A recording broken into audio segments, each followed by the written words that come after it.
you, Mr. Chairman.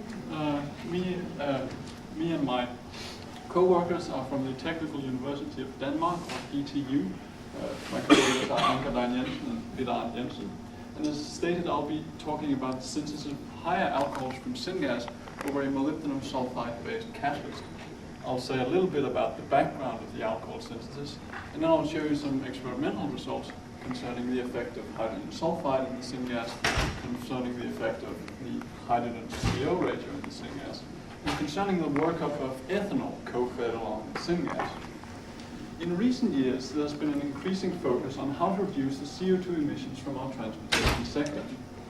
And part of the solution might be an increased use of biofuels. So we might be going back to biomass-driven transportation.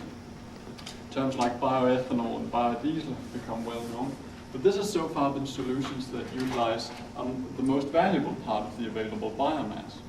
So an alternative is the gasification process.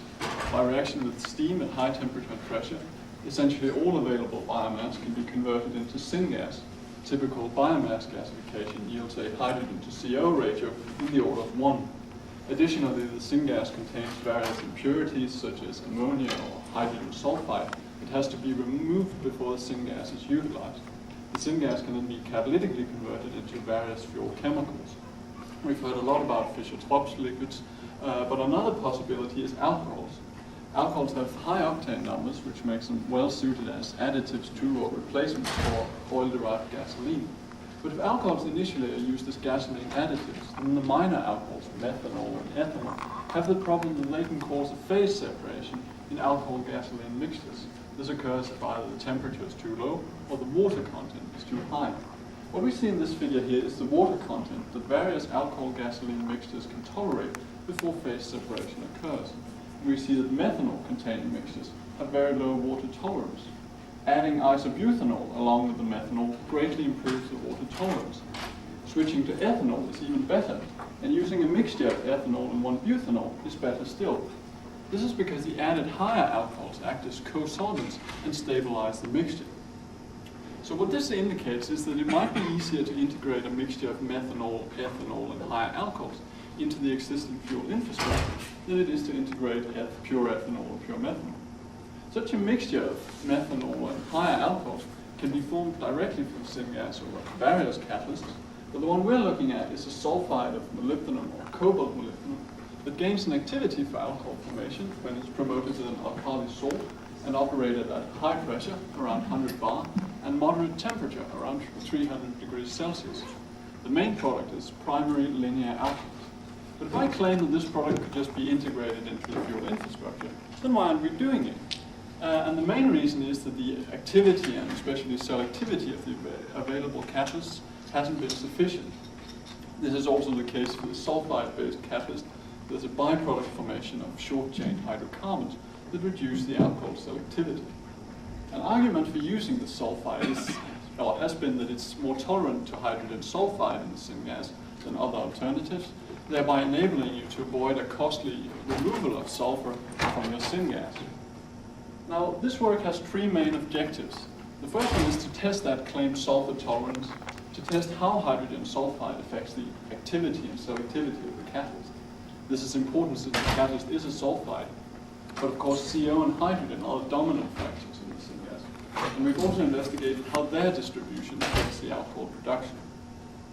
Then I showed you that higher alcohols generally have desirable fuel blending characteristics, and one way of boosting the production of these desirable higher alcohols could be to co-feed lower alcohols along with the syngas.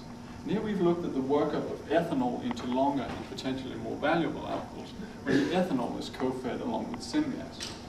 The experimental results are obtained using carbon-supported, potassium-promoted cobalt molybdenum sulfide catalyst provided by Topsoe. Before use, the catalyst is sulfided in flow of 2% hydrogen sulfide and hydrogen. The catalyst is located in a quartz tube inside a stainless steel pressure shell. As the inside of this quartz tube is pressurized, nitrogen is simultaneously dosed to the pressure shell around it to avoid any pressure gradients across the quartz tube wall. This system should allow us to study such high pressure chemistry without contaminating our results with the catalytic effect from the reactor wall. But if we move to the results and the question of how this sulfide reacts to syngas, what we see here is the CO conversion and the alcohol selectivity as functions of time on stream in a sulfur-free syngas. We can see the conversion initially peaks and then gradually decreases towards a stabilized lower level. The alcohol selectivity, on the other hand, gradually increases towards a stabilized level.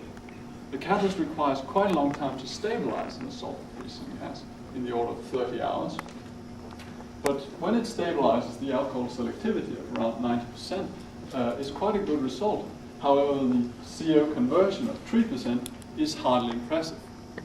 Now, if 218 ppm of hydrogen sulfide is added to the syngas, the qualitative behavior is the same, but the stabilization period is faster, around 10 hours. However, the alcohol selectivity is lower, while the CO conversion is higher. This is because hydrogen sulfide promotes hydrocarbon formation, which is of course a highly undesirable effect. A positive effect of hydrogen sulfide is, on the other hand, that it shifts the distribution of the alcohol product towards the desired higher alcohols. That's what we see here, where we see the product distribution of the alcohols after 30 hours on stream. In a sulfur-free syngas, that's the red columns, methanol is a dominant alcohol, but addition of hydrogen sulfide shifts the product toward higher alcohols and makes ethanol, in this case, the dominant alcohol. Now, the concentration of hydrogen sulfide also has a role in the shift of the product distribution. That's illustrated here, where we see the weight ratio between the production of higher alcohols and the production of methanol. And with 100, 218 ppm, we see this ratio as a function of time on stream with various hydrogen sulfide concentrations in the syngas. And with 100 to 200 ppm of hydrogen sulfide in the syngas, this ratio rapidly stabilizes at a value of around 2.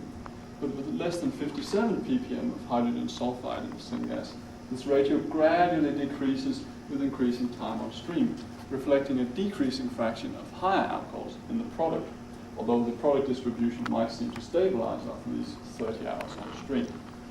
The difference between the lower and the higher hydrogen sulfide concentrations might be whether or not the sulfur level in the gas is sufficient to sustain the sulfide as the active phase of the catalyst, because we certainly observe that sulfur is lost from the catalyst in the syngas atmosphere.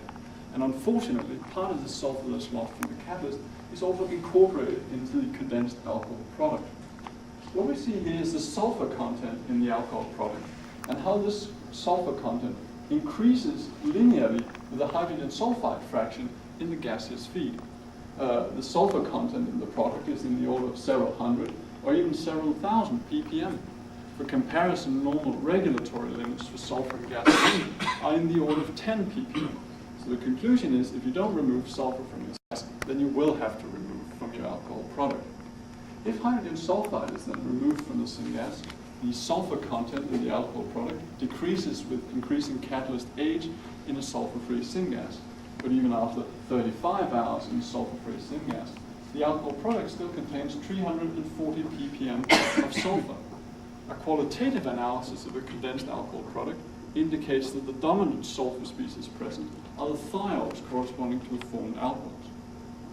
But to conclude on this, these effects of hydrogen sulfide, it shifts the selectivity from lower alcohols towards higher alcohols, but reduces the alcohol selectivity by promoting hydrocarbon formation.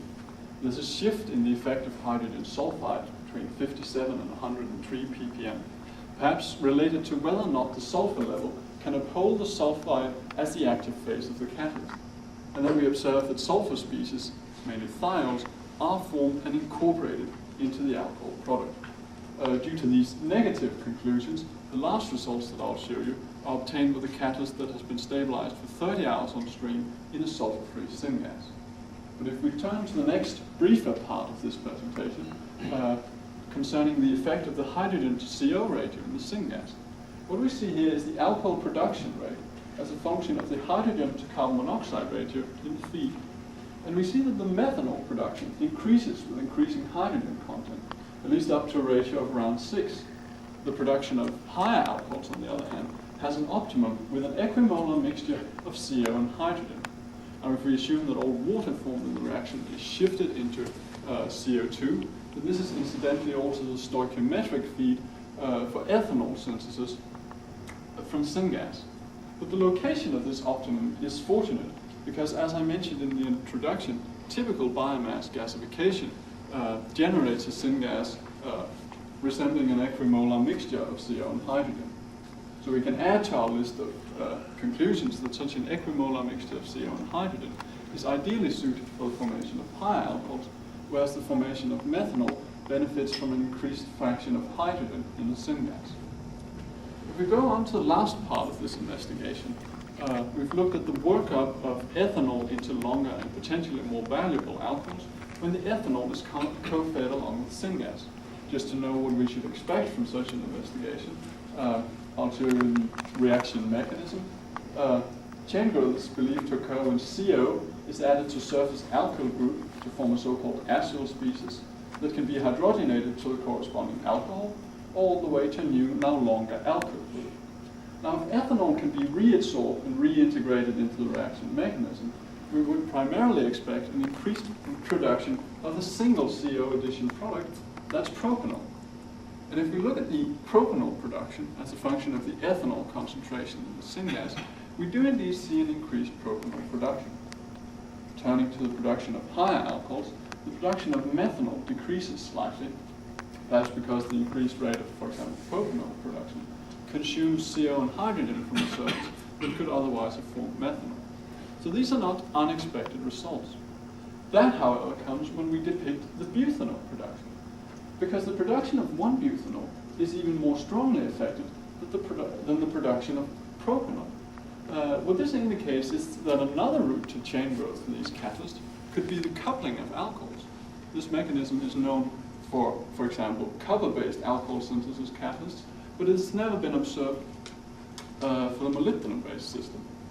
Isobutanol is typically formed in similar amounts as 1-butanol, but that changes when ethanol is added to the feed, because the addition of ethanol has no effect upon the isobutanol production. To complete the picture, we should take a look at the hydrocarbon production. Methane typically constitutes more than 78% of the hydrocarbon product, but the methane production actually decreases when ethanol is added to the feed. Unfortunately, the production of higher hydrocarbons, ethane, ethene, and propane, all increase when ethanol is added to the feed. Of course, all these higher hydrocarbons could be formed from ethanol.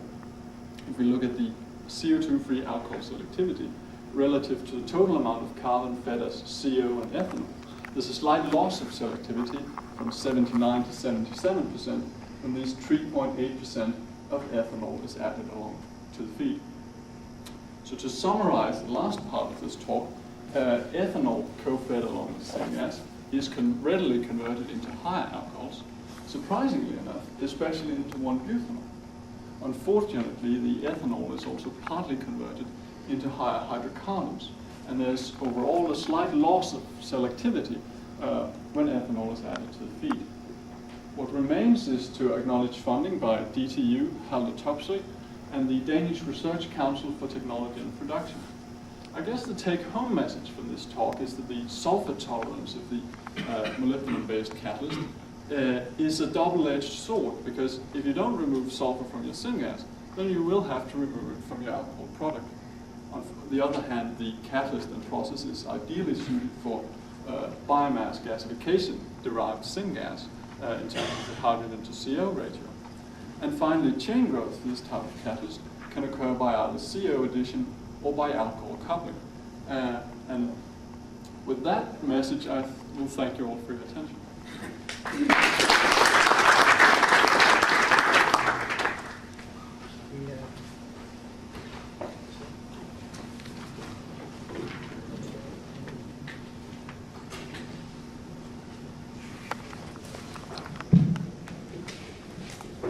We got the battery changed, so we had to turn it back on again. We have time for questions.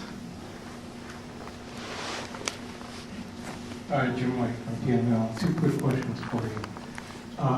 20 hours sounds like a long time, but it's not. So what happens if you run the catalyst for much longer times without H2S addition? And the other question is, will this catalyst dimerize or convert ethanol to butanol if there's no syngas present? the first one is, at least in sort of the 60 to, the first question, the first 60, 100 hours, we do see these trends where the production of higher alcohols gradually decreases, or the production of methanol increases, but it becomes very stable after 50 hours or so. So I think I would say that the catalyst is stable without sulfur in the syngas, but yeah, but it requires quite a long stabilization time. The second question, ethanol workup in nitrogen, for example, also yields butanol, but in this case there's also a large dehydrogenation of ethanol to form ethyl acetate. So that actually ethyl acetate becomes a dominant product in a nitrogen atmosphere. So, and there seems to be a promotional effect of syngas upon these coupling reactions. Okay. Other questions? Thank you. I have actually two questions. One concerns the mechanism of the reaction. It's known from the literature that on the higher core synthesis catalyst you may have aldol condensation leading to higher products, or CO insertion leading to linear higher core. So I wonder, the coupling of ethanol that you have seen is due to aldol condensation or to other I would suspect. And the second question is about the CO2. I am not familiar with this kind of catalyst, but with other catalysts for higher core synthesis, CO2 is actually a poison. So I wonder if in this case also CO2 has an effect on the reactivity. Well, we haven't investigated the effect of CO2, but we've investigated the effect of water in the syngas. And since the water-gas shift reaction is pretty rapid, these are parallel products. And I can say that the addition of water to the syngas mainly poisons the production of higher alcohols. The production of methanol is largely unaffected. But even 6% of water in the syngas is sufficient to halve the production of higher alcohols. And the first question, I would strongly believe that these coupling reactions that we see between alcohols are via aldol condensations, as seen, for example, for the alkali-promoted copper-based catalyst. Time for one more. Did you try to co-feed methanol to see if you could increase the total productivity to ethanol and higher alcohols? Yeah, and methanol mainly boosts the production of, or methanol in a syngas feed mainly boosts the production of ethanol, but also boosts the production of higher alcohols. Also, there's an evidence of some of these aldol condensation reactions between methanol and the higher alcohols.